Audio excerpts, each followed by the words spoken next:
Welcome to Kopi Daily, providing you with crucial news just like your daily cup of coffee. Given the new parental leave scheme that was rolled out earlier this year, our Kopi Daily documentary seeks to find the effectiveness and extent that the government has helped to meet the needs of parents with young children.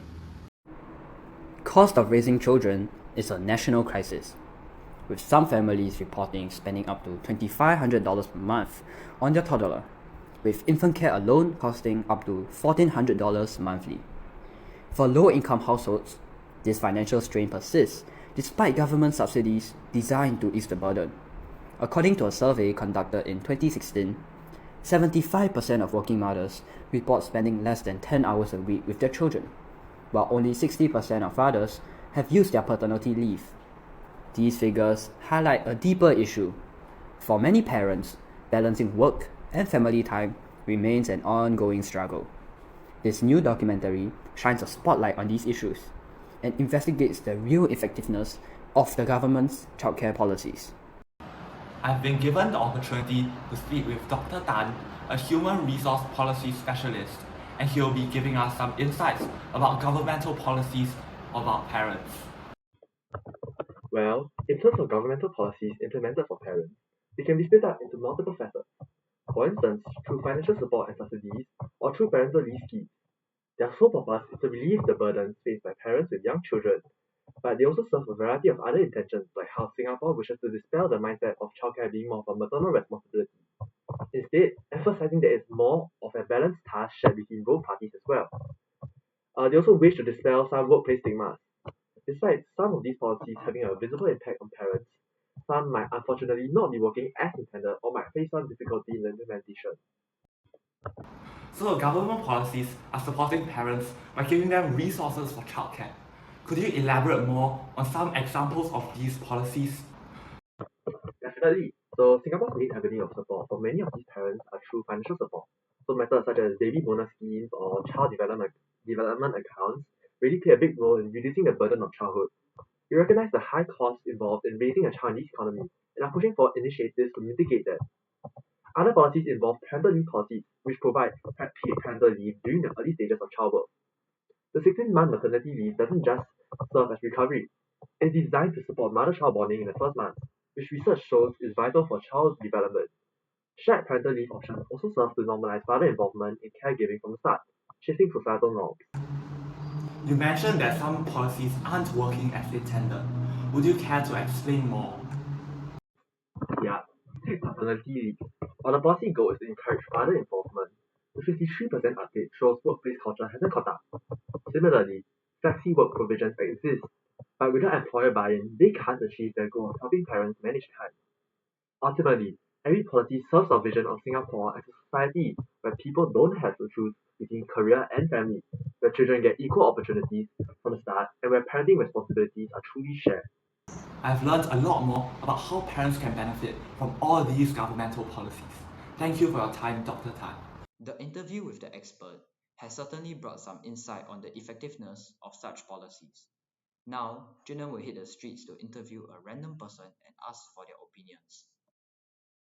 So I'm here with Enrique, a father of 3 children, and I'm interviewing him about these governmental policies. So Enrique, as a father, would you mind sharing how you're coping with having to take care of your 3 children? So I honestly don't have a lot of time. No, back when I was younger, right, I always go to the basketball court near the border. Then I just play basketball with my friends throughout the day. Wow, but now I have children now. Then not only do I have time for basketball with my friends, but I don't even have time to sleep. Every day must work OT to make money for the children. Then I come home so late. Then on my off day, right, still must take care of my children. Honestly, sometimes this can be a bit tiring. But for my kids, at the end of the day, my kids are my responsibility.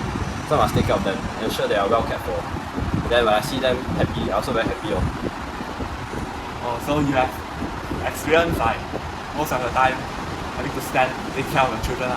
So can you share your experiences about having to take care of these 3 children? I mean, I'm not the one who spend most of my time taking care of my children. It's mostly my wife Lily. She honestly, she made quite a lot of sacrifices for our family.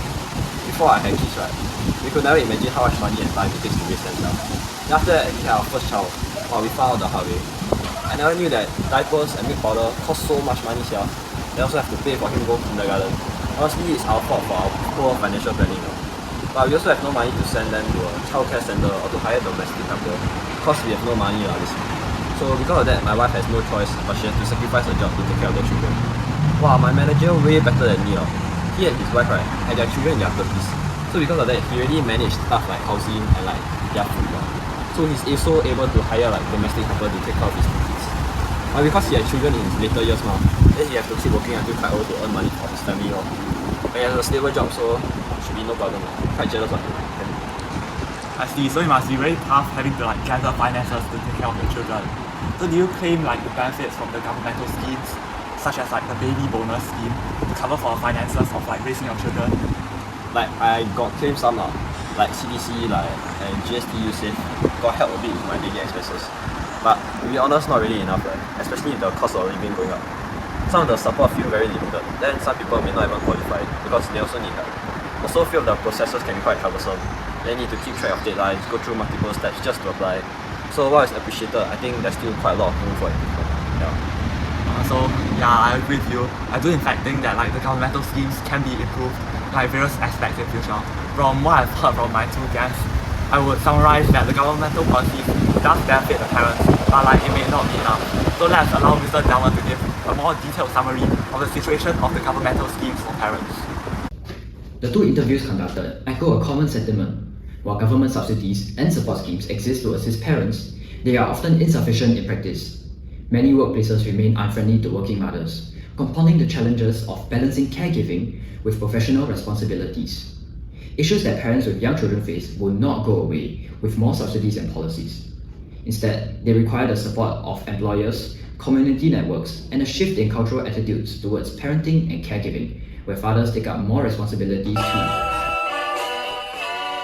Hey, parents being saying, Singapore's got schemes, but do they really help though? Parents work all day, still feeling the financial tempo. 1,400 a month just for infant care. Low income folks still gasping for air. Government say they help, but is it enough? Moms or OT, dads don't take their leave up. Only 53% use paternity. Workplace culture is stuck in antiquity.